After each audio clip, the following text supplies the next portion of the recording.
से ना रुके हम, मर्जी से चले हम, बादल सा गरजे हम, सावन सा बरसे।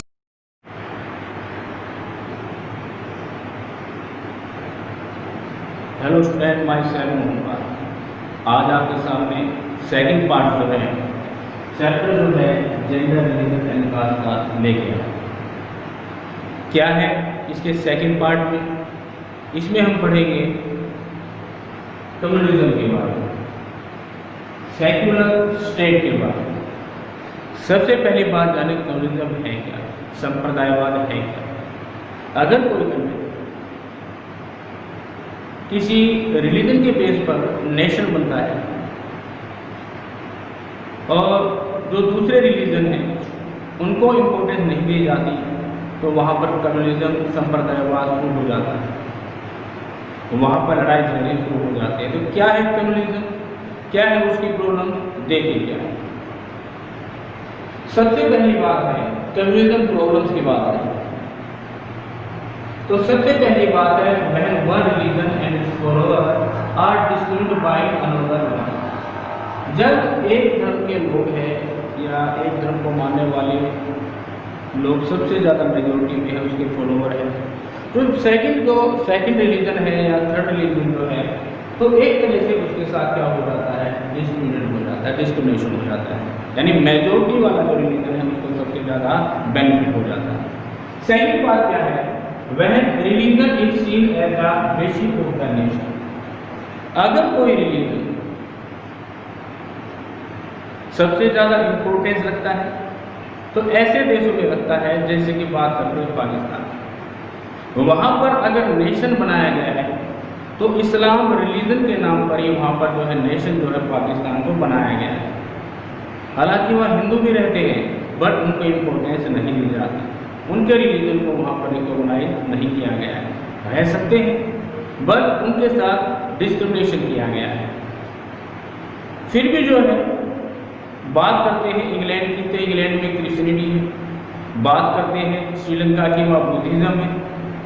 तो ऐसे देश जो किसी रिलीजन के नाम पर नेशन बनते हैं तो उसको क्या माना जाएगा, एक तरह से रिलीजन बेस्ड एक तरह से कंट्री माना जाएगा। बट हमारा देश ऐसा नहीं है, क्योंकि हमारे देश ने किसी भी रिलीजन को यहाँ पर स्पेशल स्टेटस नहीं दिया है। उससे अगली बात देखिए क्या है, when demand of one is formed in opposition of another। जब किसी एक रिलीजन की डिमांड अगर मान ली जाती है तो जो और दूसरे जो रिलीजन है या रिलीजियस मैटर जो है उनके साथ डिस्क्रिमिनेशन हो जाता है। ऐसा क्यों होता है? सीधी सी बात है, मेजोरिटी जिसकी होती है उसकी मानी जाती है बात और माइनॉरिटी की बात मानी नहीं जाती। इसी कारण से माइनॉरिटी वाले खड़े हो जाते हैं, कहीं ना कहीं अपनी डिमांड की बात करते हैं, अपने हक की बात करते हैं, राइट्स की बात करते हैं। इसी कारण से दंगे भी कहीं ना कहीं हो जाते हैं। तो इसमें क्या बात आई है, when demand of one is form in opposition of another. अब फोर्थ पॉइंट है, when people start believing that belief of one religion is superior to others। जब लोग जो है किसी भी रिलीजन को या बोल सकते हैं, जब लोग जो है एक रिलीजन के सबसे ज़्यादा फॉलोवर हैं और उसी को सबसे ज़्यादा सुपीरियर मानते हैं, तो दूसरों जो एक तरह से रिलीजन है उनके साथ डिस्क्रिमिनेशन हो जाता है। इस कारण से कम्युनिज्म को जो है बढ़ावा मिलता है। अब उसके बाद जो है लास्ट पॉइंट है, when state power is used to stabilize dominance of a region over another। State power, अगर किसी कंट्री में अलग अलग कम्युनिटी को मानने वाले लोग रहते हैं, अलग अलग कास्ट को मानने वाले लोग रहते हैं, अगर किसी कम्युनिटी में अलग अलग रिलीजन को मानने वाले लोग रहते हैं और वहाँ पर कंट्री या स्टेट पावर जो है उसका इस्तेमाल किया जाता है, स्टेट पावर के तहत किसी एक रिलीजन को जो है वहाँ पर रिकॉग्नाइज कर दिया जाता है, उसी की डोमिनेंस एक तरह से स्थापित कर दी जाती है, बाकी को इम्पोर्टेंस नहीं दी जाती है। अब इसके कारण क्या हो जाता है कि एक रिलीजन जो है उसको सुपीरियर माना गया है और स्टेट पावर के तहत जो है उसको एक तरह से उस देश में स्थापित किया गया है। एग्जाम्पल के तौर पर अभी कुछ देर पहले मैंने एग्जाम्पल बताया था, फिर बता रहा हूँ। जैसे श्रीलंका में स्टेट पावर को यूज कर वहाँ पर बुद्धिज्म रिकॉग्नाइज कर दिया गया है। पाकिस्तान की बात करें तो वहाँ स्टेट पावर का इस्तेमाल करके जो है इस्लाम रिलीजन को वहाँ पर रिकॉग्नाइज कर दिया गया है। यानी कम्युनिज्म का मीनिंग एक बात है संप्रदायवाद, यानी अगर कोई रिलीजियस कम्युनिटी जो है अपनी रिलीजन को बेस्ट मानती है, सुपीरियर मानती है, और इसके कारण क्या होता है कि दूसरे जो रिलीजन्स है वो कहीं ना कहीं डिस्क्रिमिनेशन देखते हैं। तो इसके कारण वहाँ पर जो माइनॉरिटी ग्रुप है जो डिस्क्रिमिनेशन एक तरह से झेल रहा है, कहीं ना कहीं अपनी आवाज़ उठाते हैं। इस कारण से कहीं ना कहीं दंगे देखने को मिलते हैं, लड़ाई झगड़ा देखने को मिलता है। तो इसी बात को क्या नाम दिया गया है, कम्युनिज्म नाम दिया गया है। तो हमने अभी पढ़ा कम्युनिज्म प्रॉब्लम्स क्या है। अब उसके बाद देखो, हालांकि ये हमारे एक तरह से कॉन्स्टिट्यूशन में या हमारे इंडिया की बात करें तो ये सबसे बड़ी समस्या मानी जाती है कम्युनिज्म प्रॉब्लम। ये बहुत बड़ी समस्या है, ये प्रॉब्लम जो है आज इंडिया फेस कर रहा है। अब दूसरी बात जो है सेक्युलर स्टेट है, धर्मनिरपेक्ष राज्य। क्या है सेक्युलर स्टेट? देखिए इसमें लिखा है there is no official religion for the Indian state. हमारे जो इंडियन स्टेट है उसका कोई भी ऑफिशियल रिलीजन नहीं है। जैसे कि unlike the status of Buddhism in Sri Lanka, that of Islam in Pakistan and that of Christianity in England, our constitution does not give a special status to any religion. तो बात करते हैं इंडियन स्टेट की, तो यहाँ पर इंडिया का कोई भी अपना ऑफिशियल रिलीजन नहीं है, कोई भी एक तरह से नो ऑफिशियल रिलीजन, इंडिया का कोई भी एक तरह से ऑफिशियल रिलीजन नहीं है। और दूसरी बात है, जैसे बात करते हैं श्रीलंका की, तो वहाँ पर बुद्धिज्म है, पाकिस्तान में इस्लाम है और इंग्लैंड में क्रिश्चियनिटी है। हमारे इंडिया में इस तरह से कोई भी काम नहीं किया गया है जो इन देशों में किया गया है, जैसे बुद्धिज्म इन श्रीलंका और इस्लाम in Pakistan, Christianity in England. तो इस तरह से कोई भी काम हमारे यहाँ पर नहीं किया गया, यानी कोई भी रिलीजन जो है उसको स्पेशल स्टेटस का दर्जा जो है नहीं दिया गया है। अब दूसरी बात है the constitution provides to all individuals and community freedom to propagate, practice and propagate any religion और नॉट फॉलो है। हमारा जो कॉन्स्टिट्यूशन है ना उसमें कुछ चीज़ें प्रोवाइड कर रही है हर एक व्यक्ति को, इंडिविजुअल्स कम्युनिटी को। जैसे कि हर कम्युनिटी को क्या दी गई है, फ्रीडम दी गई। कोई भी कम्युनिटी का व्यक्ति जो है किसी भी रिलीजन्स को मानने वाला कोई भी अपना काम कर सकता है, किसी भी रिलीजन्स को हम फॉलो कर सकते हैं, उसको प्रोपेगेट कर सकते हैं, उसका प्रचार प्रसार कर सकते हैं। अब दूसरी बात है the constitution prohibits discrimination on ground of religion. हमारा जो कॉन्स्टिट्यूशन जो है ना उसने डिस्क्रिमिनेशन एक तरह से बैन कर दिया है। अगर धर्म के नाम पर कहीं पर भी डिस्क्रिमिनेशन हो रहा है तो हमारा कॉन्स्टिट्यूशन और एक तरह से हमारा कॉन्स्टिट्यूशन उसको क्या करता है, प्रोहिबिट करता है, उसको बैन कर देता है, उसको पाबंदी लगा दी है हमारे कॉन्स्टिट्यूशन के। यानी धर्म के नाम पर हमारे इंडिया में कोई भी किसी के साथ डिस्क्रिमिनेशन नहीं कर सकता। अब फोर्थ पॉइंट है at the same time the constitution allow the state to intervene in the matter of religion in order to ensure equity with religious community, for example it's ban undistributed. हमारा constitution जो है ना धर्म के नाम पर, religion के नाम पर एक तरह से जो भी डिस्क्रिमिनेशन है उसको बैन करता है। अब दूसरी बात बताई गई है कि हमारे यहाँ पर अनटचेबिलिटी जो है ना, जो छुआछूत बोलते हैं, इसको भी इंडियन कॉन्स्टिट्यूशन के अकॉर्डिंग बैन किया गया है। यानी अनटचेबिलिटी जो है इसको ना तो कोई फॉलो कर सकता है, ना ही एक तरह से अनटचेबिलिटी को फॉलो करके किसी के साथ डिस्क्रिमिनेशन कर सकता है। तो हम कास्ट इनइक्वालिटीज के बारे में पढ़ रहे हैं, जातीय असमानता। जातीय असमानता आज हमारे देश में मौजूद है। आज भी लोग जो है कास्ट को फॉलो करते हैं और उसी के नाम पर दूसरी कास्ट के लोगों के साथ डिस्क्रिमिनेशन करते हैं। इसी बात को नाम दिया गया है कास्ट इनइक्वालिटी। क्या है कास्ट इनइक्वालिटी? देखिए क्या है।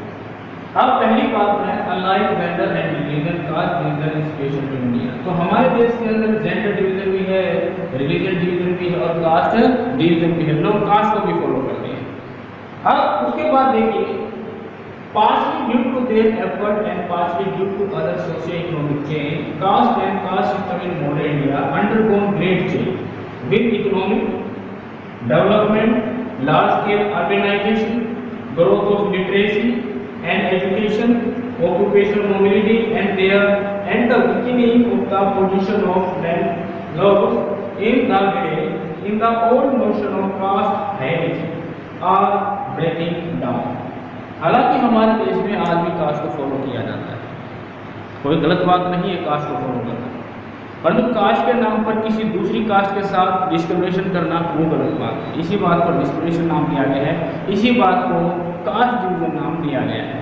हालांकि हमारे देश के अंदर जो कास्ट डिवीजन जो है वो धीरे धीरे कम होती जा रही है, जो जातीय असमानता है वो कम होती जा रही है। ये नहीं कहेंगे खत्म हो गई है, हमारे देश में जातीय असमानता खत्म नहीं हुई है, पर धीरे धीरे कम हो रही है। सामाजिक आर्थिक काफ़ी बदलाव हमारे देश में आए हैं। हमारे इंडिया का काफ़ी ज़्यादा डेवलपमेंट हुआ है।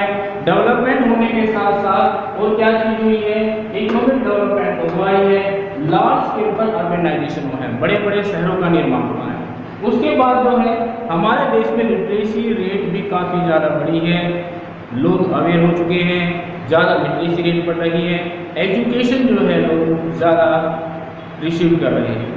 अब उसके बाद जो है यही कारण है कि हमारे देश में जो है जातीय असमानता है, जो बोल सकते हैं कास्ट डिवीज़न जो है, जो हमारी कास्ट डिवीज़न बेस्ड सोसाइटी जो है वो ब्रेकिंग डाउन हो गई है।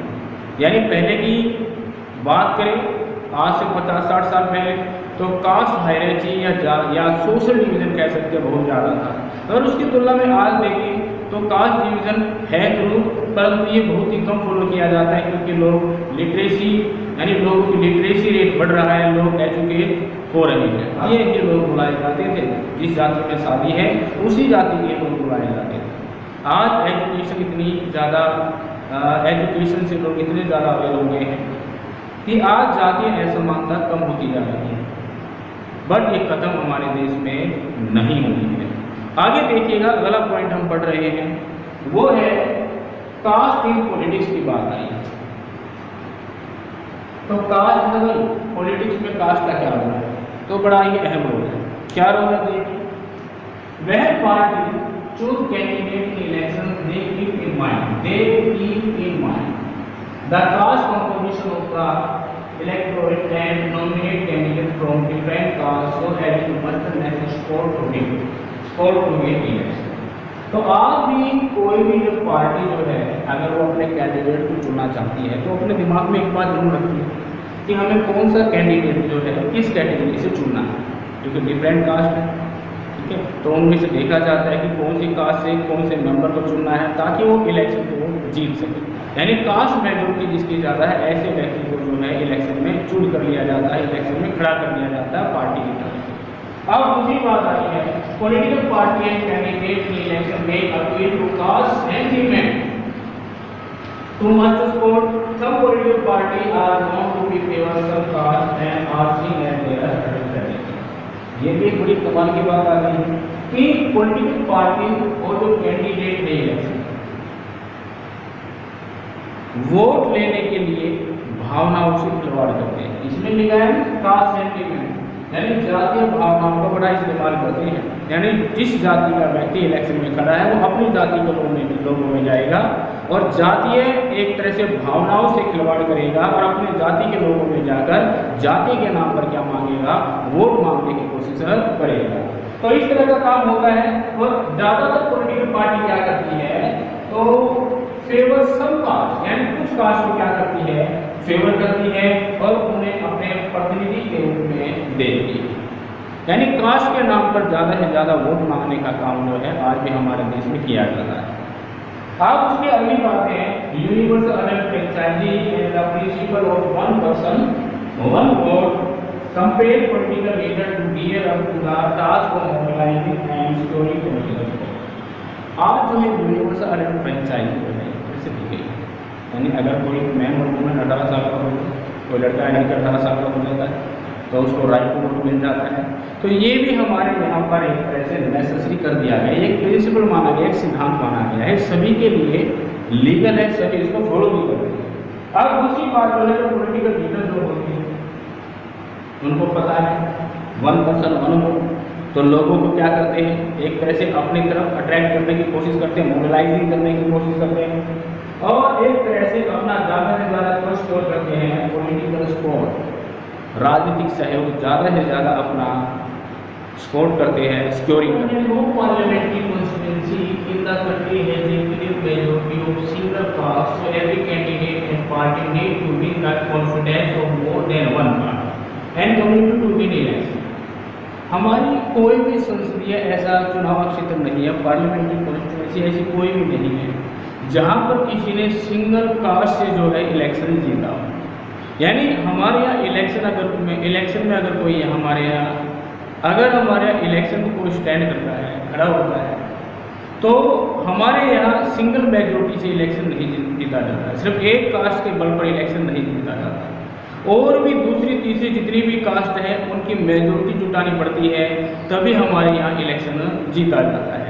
उससे पहले cast in the vote bank of one party is usually means that a large proportion of voters from that caste vote for that party. यानी हमारे यहाँ लोगों का कहना है कि हमारे यहाँ पर जो भी वोट बैंकिंग होती है, जिस तरह वोट डाली जाती है, वो कास्ट के नाम पर ही डाली जाती है।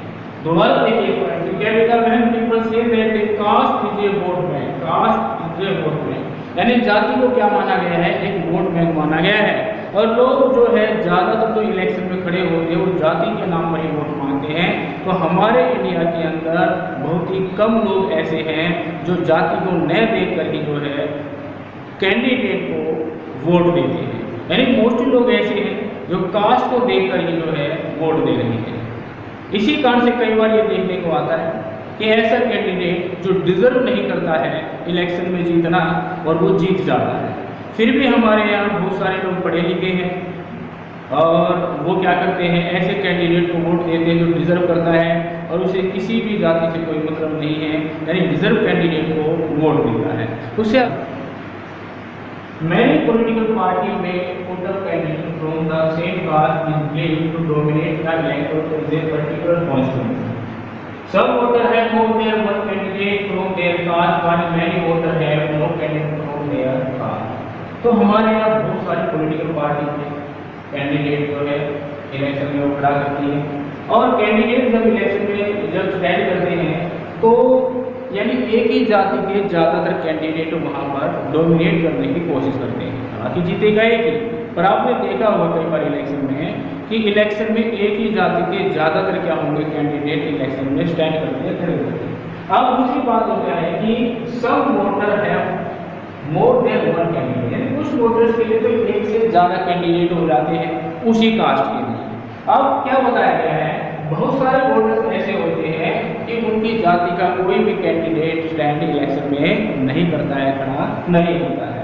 अब दूसरी बात जो है, लास्ट बात है, the ruling party and sitting up for MLA frequently lost election in our country. हमारे देश में ये ज़्यादातर देखा गया है, ज़्यादातर member of parliament, member of legislative assembly, ये ज़्यादातर इलेक्शन में क्या है, अपनी जो एक तरह से जो पोजीशन खो देते हैं। यानी एक बार तो जीत गए हैं, एमपी एमएलए बन गए हैं, परंतु अगली बार क्या करते हैं, चुनाव में ये स्टैंड करते हैं, बट ये इलेक्शन को लॉस कर देते हैं।